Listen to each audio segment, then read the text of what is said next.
Bienvenido a este primer segmento de diagnóstico social. Estamos con el doctor Juan David Jarrín, psiquiatra.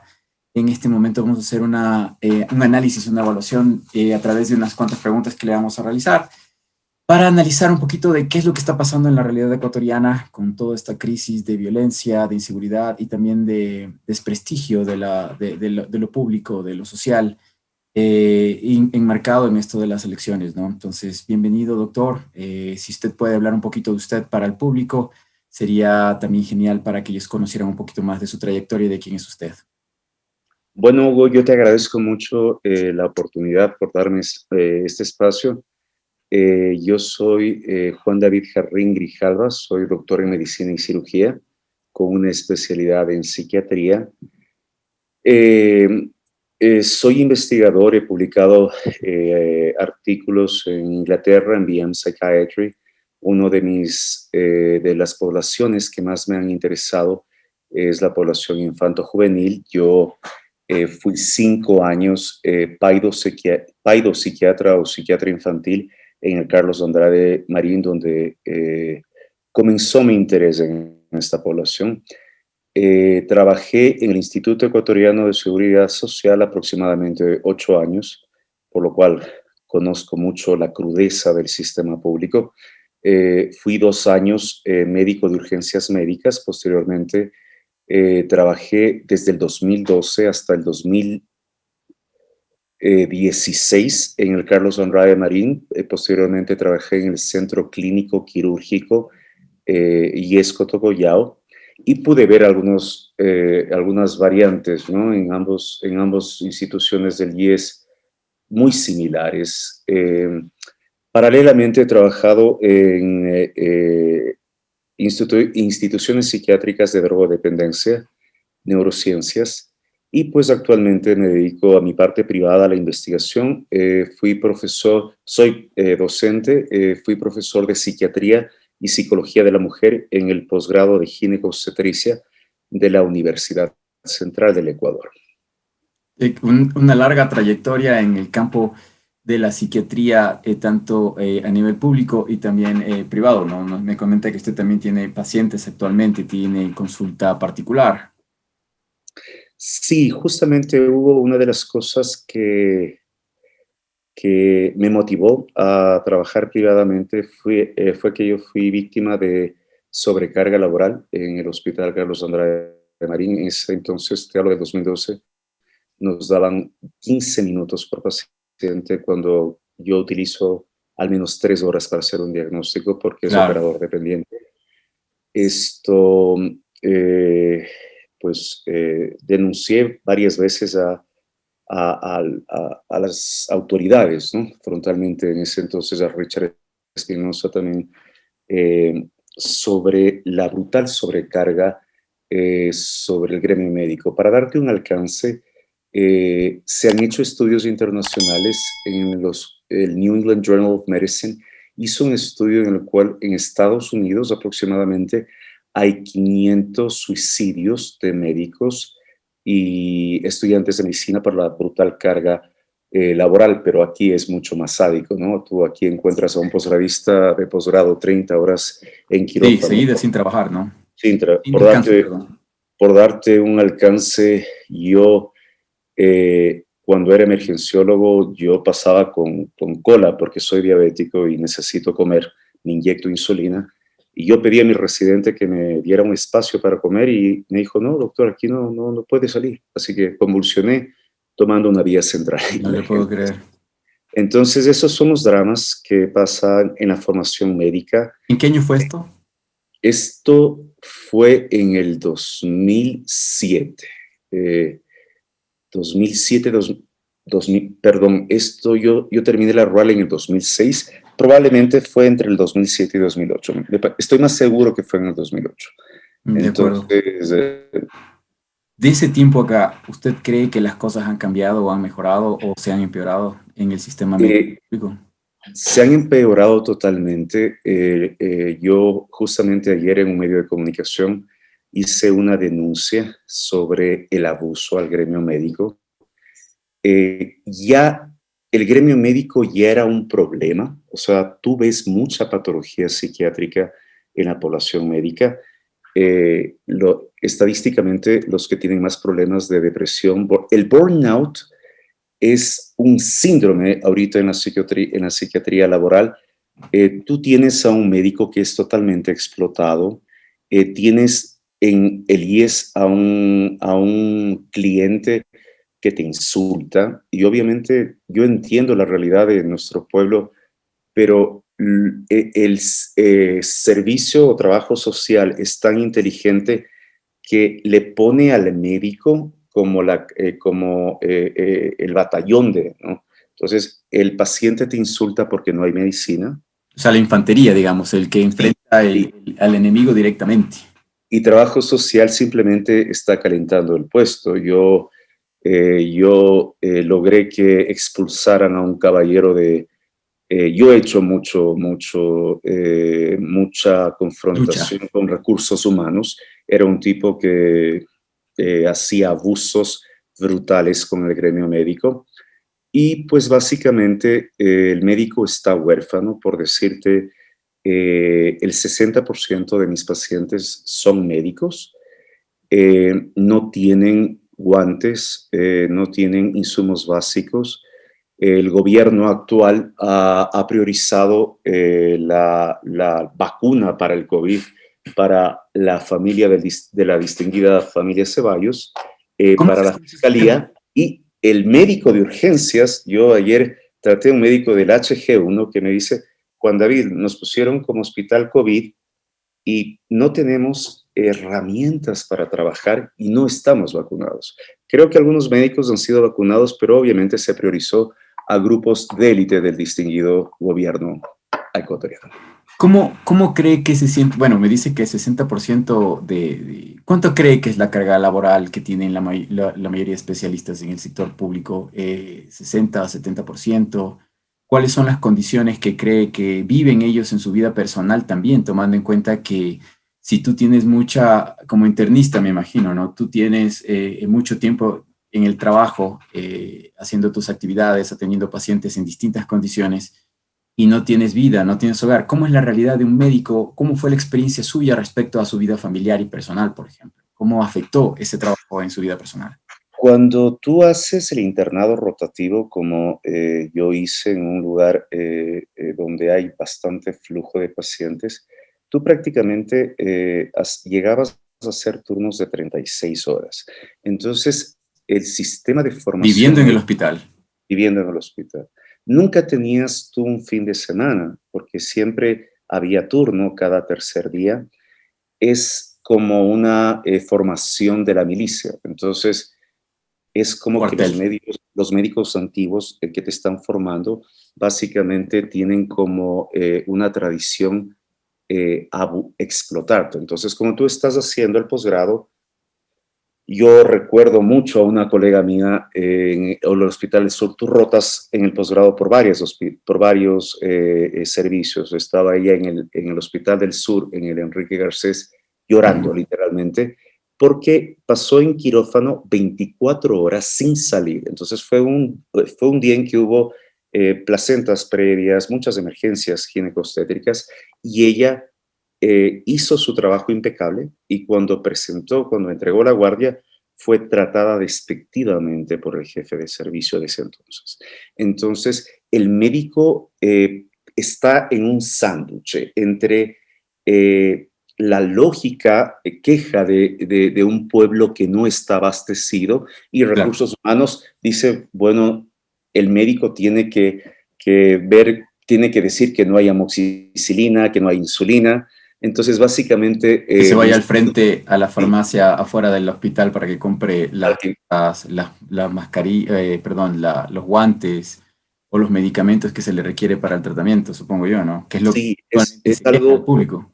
es algo que solo un médico... Yo te digo, el IES es un poco más retante que el MSP, puesto que el cliente, como paga un servicio, que es lógico, y como le han hecho al IES una caja chica del seguro, entonces no hay herramientas. El paciente te insulta. A mí Porque tiene su derecho de reclamar, digamos. Y tienes un teléfono rojo. Es decir, es tan sádico el sistema que no te da herramientas. Imagínate 20 minutos a 15 de atención psiquiátrica y tienes un teléfono donde el cliente del IES, el paciente, se está quejando y tú eres el que va a juicio. Es decir, si de repente un cirujano no tuvo las herramientas suficientes o en un procedimiento no te dieron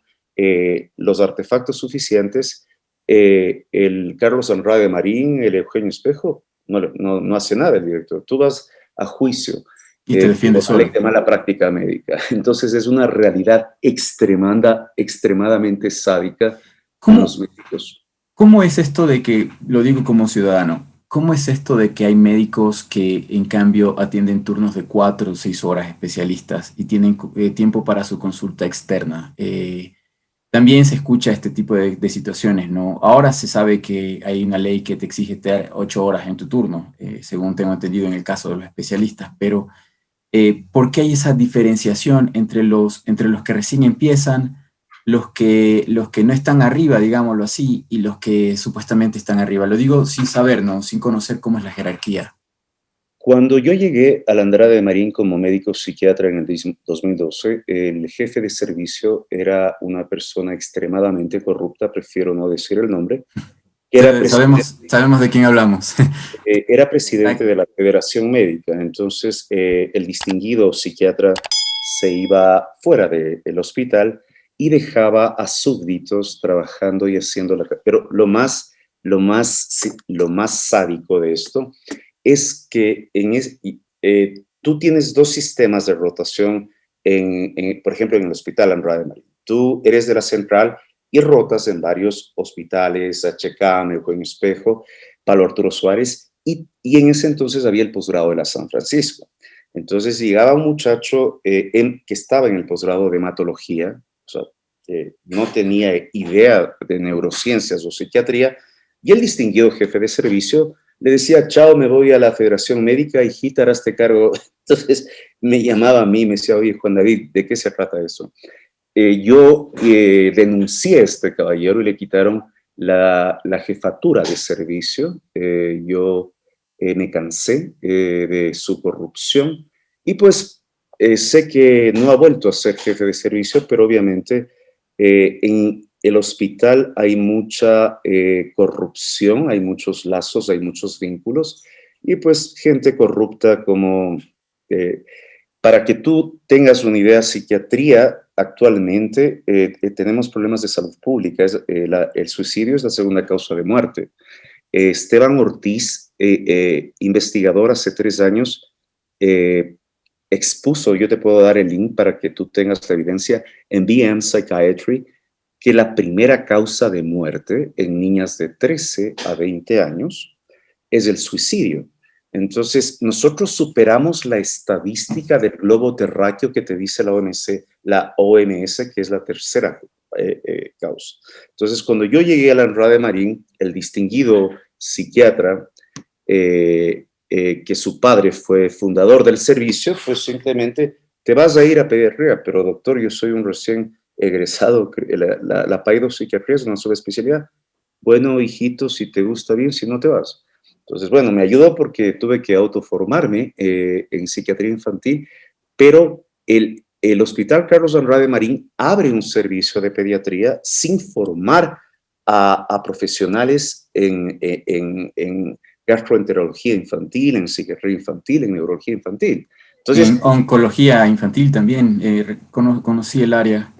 nos tocaba a nosotros autoformarnos como especialistas en pediatría sin tener, o sea, a mí me tocaba llegar a la casa, bajarme estudios clínicos, metaanálisis, para no poner en riesgo a los niños, puesto que la paidopsiquiatría es una subespecialidad.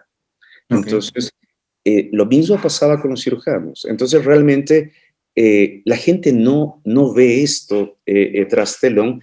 Y si es, yo una vez quise, con una amistad que trabaja en medios de comunicación, Vanessa Hervas, yo le pedí a ella, mira, pucha, hagamos una denuncia, si tú haces eso, tienes una demanda legal, ¿no? O sea, realmente el Instituto Ecuatoriano de Seguridad Social probablemente es una de las entidades más sádicas con el médico. Es decir, yo cuando era emergenciólogo me acuerdo que llegaban 3 casos emergentes, una amputación, un trauma cráneoencefálico, muchas veces no habían implementos y tenías que hacer malabares para salvar las vidas. Y si es que alguien moría era tu responsabilidad legal, no del HK. Tú asumías la ley de mala práctica médica y el mismo patrón se vive en el MSP, en el Eugenio Espejo. Yo te diría que es más sádico el IES. Yo te digo incluso más que el sistema de salud pública del Ministerio. Más que el MSP, porque son tan sádicos que no te dan medicina. Imagínate, 15, 20 minutos del psiquiatra, ¿qué hace para hacer un diagnóstico entre 500 enfermedades? Yo me demoro 1 hora, 2 horas. Y encima, pues el paciente frustrado va a quejarse en el teléfono rojo y los que manejan, los que están a cargo de los médicos, se me fue el nombre, recursos humanos, lo único que se encarga es de llenar los papeles para hacerte sumarios. Esa es la función principal del IES. Por darte otro ejemplo, yo olvidé mi glucómetro en el Centro Quirúrgico de IES de Cotogollao y encuentro la luz prendida en recursos humanos. Era un pobre trabajador de recursos humanos que tenía que sacar un proceso en 12 horas. Estaba desde las 8 de la mañana, yo llegué como a las 8 de la noche y se iba a amanecer, porque el jefe dijo que tenía que hacer un proceso que tal vez necesitaba 1 semana. Entonces, hay situaciones y la gente, ¿por qué no habla la gente? Porque yo hablaba muy frontalmente y era confrontativo con las autoridades, tal vez porque en ese momento no tenía una hija, pero los pobres médicos se callaban porque pegue patrón. Entonces, hay una exagerada sobrecarga laboral en el sector público, en muchos cargos medios, me consta, sé de primera mano eso, aunque el público le mienten diciendo que la burocracia, el famoso término burocracia, no hace realmente nada.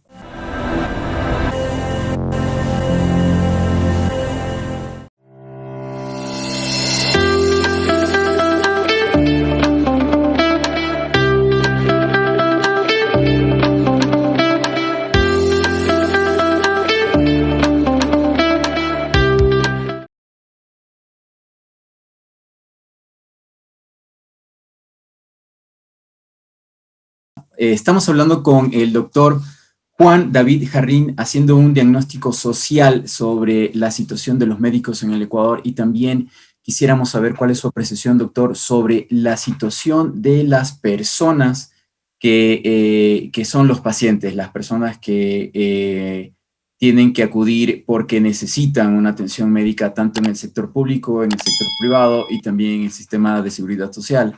¿Cómo cree usted que está la situación, tomando en cuenta la situación de COVID y crisis financiera que vivimos? ¿Cómo cree usted, como psiquiatra, está la situación, la salud mental de los ecuatorianos en estos momentos? El tema ha crecido exponencialmente, pero quería, antes de pasar ese tema, decirte algo. Hay algo que me comentan los colegas del Hospital Pablo Arturo Suárez. Llevaron ventiladores de equipos de terapia intensiva y una doctora emergencióloga me llamaba llorando. Yo te digo sinceramente, yo he tenido un impacto emocional porque he tenido amigos que han muerto, porque no hay equipo de bioseguridad. Y la doctora me decía, Juan David, me pusieron, yo no soy terapista, yo soy emergencióloga. Y yo pregunté, ¿pero me van a dar algún tipo de instrucción? Bueno, haga un tutorial en YouTube. Entonces ella tenía que estar por teleconferencia con sus amigos intensivistas para que le enseñen. O sea, y en otros países las vacunas se están priorizando en pacientes diabéticos, en pacientes con cáncer, sobre todo en médicos. Entonces yo no entiendo acá cómo la fiscalía tiene prioridad, pero el médico de emergencias es el último, o sea, tiene que estar haciendo la cola. Entonces yo digo, este país es inverosímil, o sea, o realmente las autoridades tienen algún tipo de trastorno psicopático, Y porque yo no siendo entiendo. médicos, y hablemos de que el ministro de Salud que huyó a Miami hace 2 días, él es médico, incluso educador de médicos en una universidad privada de la ciudad de Quito. ¿Por qué cree esa desconexión tan abrumadora entre lo que él es como profesional y se debe a su gremio y lo que terminó haciendo como el director nacional, como el encargado de la salud de los médicos y también de la población ecuatoriana? ¿Qué Eh, sucede ahí? yo lo que puedo interpretar, y he hecho varias críticas en los medios sociales, es que este distinguido caballero tenía una imagen de ser un investigador, de ser un epidemiólogo, pero realmente mi lectura es que para engranar con un gobierno tan psicopático como el actual, porque me parece que eh, mi única forma de poder hacer una lectura lógica es que si yo tengo un gremio médico, si yo tengo un estudio que recibió el Ministerio de Salud Pública hace años, donde dice que nuestras niñas de 13 a 20 años están muriendo, si yo tengo una población diabética mal controlada en centros de salud porque no tienen insulina o porque por lo menos la vacuna, yo hablé ayer, pacientes diabéticos, inmunodepresivos, con antecedentes crónicos, y la población médica en estudios internacionales es una población de riesgo para patología neurológica, burnout, suicidio. Entonces, en países del primer mundo se ha priorizado en la población médica, en la población con patología crónica la vacuna, pero aquí se priorizó en la familia, creo que del distinguido caballero Ceballos. Doctor Ceballos. Yo no entiendo cómo Ex-ministro Ceballos. cómo creo que el clan se vacunó, creo que la fiscalía se vacunó, se está vacunándose y algunos médicos, pero no se ha hecho una cobertura, sobre todo a médicos de urgencias. Entonces, yo realmente me quedo en un estado de, de disociación. No entiendo, no logro entender una lógica como un gobierno puede ser tan indiferente y sádico con la población médica. Que Y pese a que tenemos graves crisis, se ponen a comentar sobre un programa de un canal, un programa incluso que no tiene ninguna incidencia social de ningún tipo. Bueno, hay condiciones, ¿no? Hay un desgobierno en el país, eso se nota claramente, se siente, se palpa, toda la población lo siente, y estamos en una grave crisis en todos los sentidos. ¿Cómo lo ve usted, perdonando en honor al tiempo? Me gustaría a la población.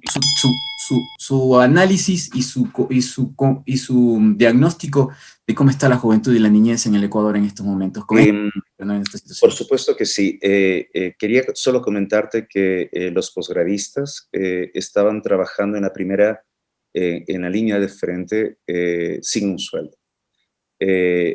Hay una dama, igual en Enrique Garcés, que denunció en Twitter lo que estaba pasando y fue víctima de acoso de las autoridades de ese hospital. ¿Qué te puedo decir? Yo me he quedado muy impresionado en mi práctica clínica. Muchos trabajadores del Banco Central han sido despedidos, han trabajado años. La gente no tiene que comer. Tú puedes ver un incremento en la criminalidad, pero chuta, si mi hija me está cogiendo los pantalones y está llorando, probablemente yo voy a salir a robar porque no tengo trabajo. La gente está sin esperanza. La gente está haciendo un nivel de patología mental con riesgo suicida, médicos sobre todo, eh, ha incrementado y no se denuncia. No hay, el Ministerio de Salud no ve el incremento. Recuerda que los estudios internacionales nos dicen que después del COVID, la siguiente pandemia va a ser depresión, estrés postraumático y suicidio. Entonces, en otros países se están preparando para esta etapa porque es algo que ya tiene evidencia científica. Acá nadie presta interés al paciente que salió de terapia intensiva, al paciente que no tiene, al ciudadano que no tiene que comer. Tú antes no veías en las calles mendigos, ahora abundan los mendigos. Así es. La realidad del país es realmente En, catastrófica. en Desde los el punto medios de vista internacionales se estaba neuropsiquiátrico. analizando, perdón que le interrumpa justo de lo que usted menciona, los países desarrollados, como se los conoce popularmente, están haciendo grandes inversiones, aumentando de cierta forma también su deuda pública, pero porque se están preparando para lo que usted está mencionando o previniendo que se den esas condiciones de crisis social. Pero en el Ecuador, a diferencia, es lo contrario. En Ecuador venimos en un retroceso de inversión pública y de financiación de aquellos aparatos estatales que permiten la salud, que mantienen la salud pública o que también son preventivos. Hablemos, por ejemplo, del caso de lo que ocurrió la semana pasada con las cárceles en el Ecuador, ¿no? Donde se eliminó un ministerio y también todo un sistema que permitía el desarrollo y el fortalecimiento de una institución o de instituciones que permitan el desarrollo o la rehabilitación social o por lo menos prevención de violencia de las personas privadas de libertad. Y al quitar presupuesto, al quitar ayuda, quitar las herramientas para que ese instituto funcionara, esa organización funcione, se están dando los resultados que estamos viendo hoy en día y que va a seguir, ¿no? La guerra, la violencia continúa. ¿Cree usted que hay una relación específica entre el desgobierno, la falta de interés hacia la sociedad, ¿cómo se llama? Neoliberación de las responsabilidades públicas o de los que gobiernan públicamente, está incidiendo realmente en la violencia en la sociedad, en la desidia, en el odio, en el miedo, en el temor de la sociedad en este momento? ¿Cree usted eso? Totalmente, nosotros los Homo sapiens somos animales racionales, es decir, el córtex prefrontal es el que te permite planificar o ser creativo, pero si tú llevas a una sociedad a un nivel de pobreza tan extrema, si tú llevas a un padre ver cómo su hijo está llorando por hambre, tú vas a reaccionar como reaccionó la ciudadanía en el levantamiento indígena, que lamentablemente los indígenas solo utilizaron a la población civil, pero yo veía en la calle cómo la gente gritaba con dolor, con desesperación, porque es un instinto de supervivencia. Cuando tú ves que tu familia está en riesgo su vida, tú tienes una reacción neurohormonal de respuesta, de pulsatismo, de agresividad, como todos los animales. Es decir, somos un pueblo que estamos en terapia intensiva. Y en la manifestación que hubo, tú viste la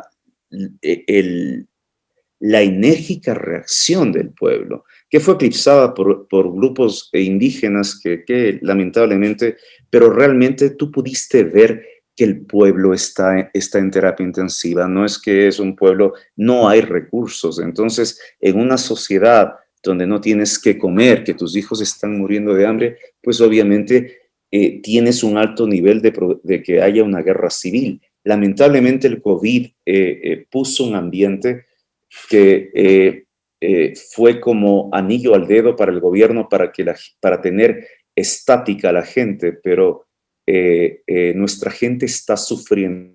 Te digo por mi experiencia personal, yo tengo muchos pacientes que no cobro, tengo muchos pacientes de clase alta que están en la quiebra. Es decir, esto no respeta estatus social. Estamos en crisis muy dramática y yo lo palpo todos los días como psiquiatra. Es decir, yo te puedo decir con muchas farmacéuticas, te podría dar los nombres. Raúl Balseca me está ayudando con medicamentos porque la gente no tiene para comprar medicamento y yo estoy haciendo malabares con las farmacéuticas para que me regalen muestras para yo regalar a pacientes. Entonces, ver esa realidad, ver que aquí no existe un sistema de salud mental que prevea, ¿no?, el equilibrio entre la salud física y mental, el que no se entienda, que seamos un país tan ignorante que no entienda que el suicidio es producto de un desbalance químico,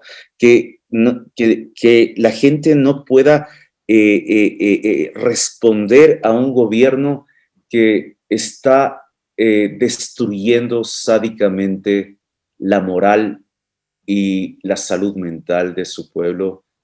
Es algo que te afecta como psiquiatra, obviamente, ¿no? Porque es el pan de todos los días.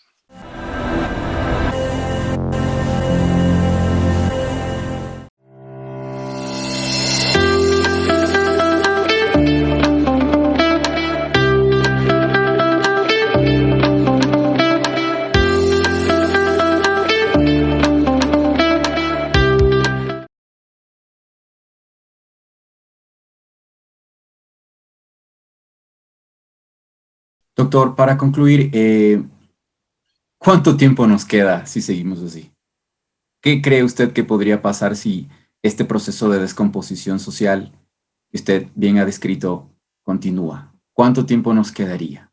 Yo no De podía la sociedad prever, respecto a este tema de las elecciones.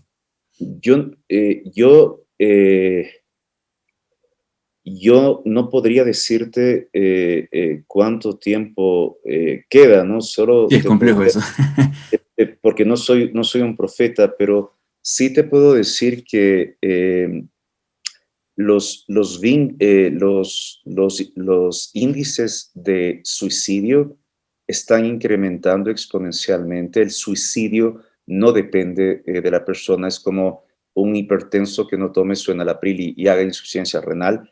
Eh, el incremento de trastornos mentales, suicidio y el, eh, desde que yo tengo uso de razón, yo solo, obviamente,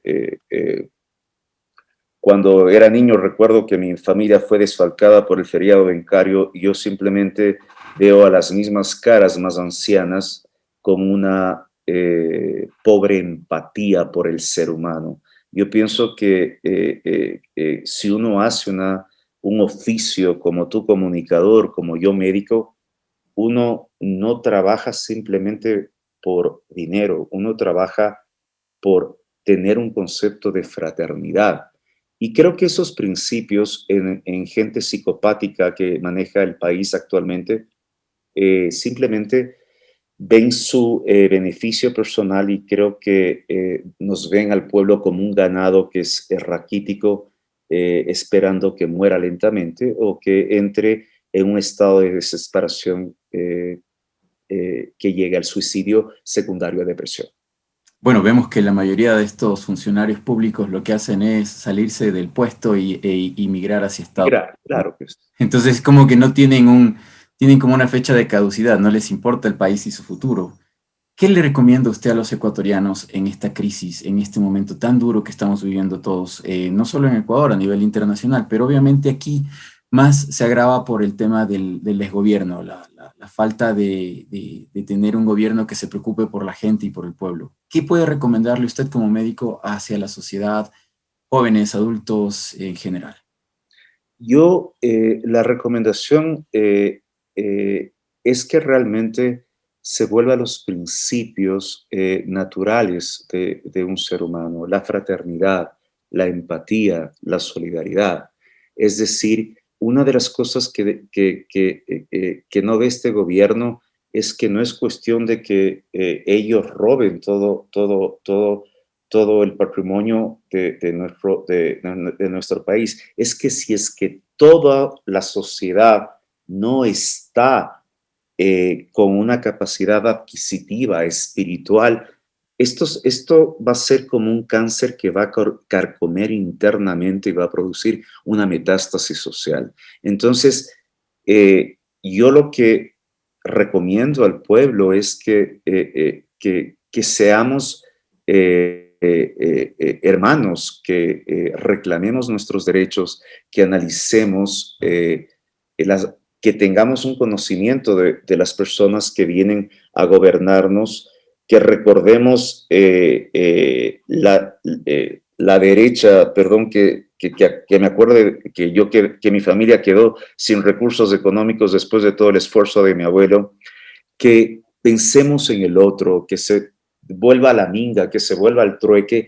Yo soy un afectado también porque perdí a padre y madre, no por muerte, sino que tuvieron que viajar a otros países porque lo habían perdido todo, ¿no? En parte. Y Europa los acobijó y gracias a ese esfuerzo, sacrificio, pude seguir estudiando, etcétera. Entonces, yo le entiendo su pensar y creo que muchos de nuestra generación sufrimos lo que fue el Periodo bancario de los 99, 2000, ¿no? Entonces, qué pena que no sé si se está repitiendo en esa misma manera, pero creo que estamos viviendo un tema social que se siente parecido, ¿no? En cierta forma me recuerda un poco aquellos años de desesperación, de angustia, de violencia en las calles, donde la delincuencia aumentaba día a día y donde la gente sentía que sus sueños estaban siendo robados.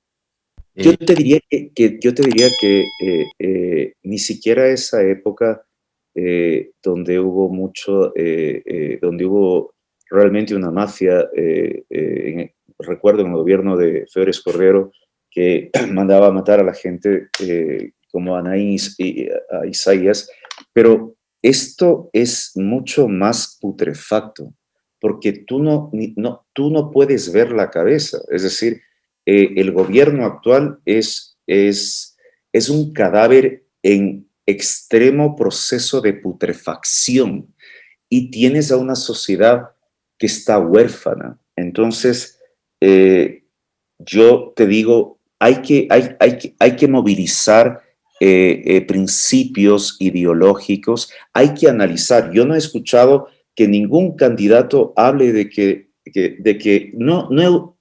nunca le oí al señor Ceballos prestar atención que Esteban Ortiz había ya expuesto que nuestras niñas superan la estadística mundial. Nadie habla de nuestros De pacientes suicidios. crónicos. Por ejemplo, solo para darte un alcance, si es que se trabajara en el primer nivel en los centros de salud, si es que se daría todo el implemento a los centros de salud y manejáramos bien diabetes, tú te ahorrarías millones de dólares en cirujanos vasculares que amputan, en retinólogos que están manejando problemas de visión en diabéticos, si hubiera ese interés. Pero aquí yo lo que veo es un gobierno que se fuma un cigarrillo y le da la espalda a su pueblo y le importa un comino. Y tiene un discurso que ni siquiera expresa un concepto tangible. Es como un discurso de cantinflesco que no lleva a nada. Entonces, yo lo que pienso es que la ciudadanía debe cuidar su salud mental, acudir a especialistas. Aquí tampoco hay un equipo de psiquiatras que esté al frente, pero tenemos que llegar a un punto de reflexionar y de responder como sociedad, porque el que rige es el pueblo, no un gobierno. Entonces yo no veo que Es el se estén mandante. hablando de estos puntos que son tan neurálgicos como la salud mental, como te decía, si quieres te mando el estudio, superamos todo, superamos al resto del mundo los suicidios en niños. ¿Quién habla de esto? ¿Quién habla de los diabéticos que no tienen insumos para cuidar sus enfermedades? ¿Quién pensó que a quien había que vacunar era a gente con cáncer, con diabetes, con inmunodepresión? No al clan del ministro, no a la fiscalía, a nuestros médicos de urgencias médicas que se exponen todos los días y mueren a diario. Entonces, es algo que es muy doloroso, pero yo creo que un momento la sociedad tendrá que reaccionar y tendrá que evaluar a la gente que está ofreciendo sus candidaturas y quisiera que alguno de los candidatos o que pusiera atención en este drama de salud pública. Solo las vacunas fue un ejemplo putrefacto de cómo los pobres emergenciólogos estaban haciendo la cola mientras la aristocracia gubernamental estaba vacunando a sus familiares. Así es, así es. Muchas gracias por este diálogo, doctor Jarrín. Ha sido muy interesante el análisis que estamos realizando, que usted ha realizado sobre nuestra sociedad ecuatoriana. El tema de los suicidios de niños, infantil o adolescente, es un tema muy importante y creo que merece que podamos tener otra conversación, otro capítulo para hacer este análisis, para dialogar sobre la realidad de nuestros niños y nuestros adolescentes en este tiempo de pandemia y también post-pandemia, ¿no? ¿Cuáles serían las proyecciones? ¿Qué es lo que se espera? ¿Qué es lo que puede ocurrir de estos niños que se han criado durante este tiempo, ¿no? Este año que pasó y probablemente el siguiente año. Así que le agradezco mucho y aprovecho este momento para invitarlo a ese nuevo diálogo para conversar sobre este otro tema que también es sumamente importante para el país.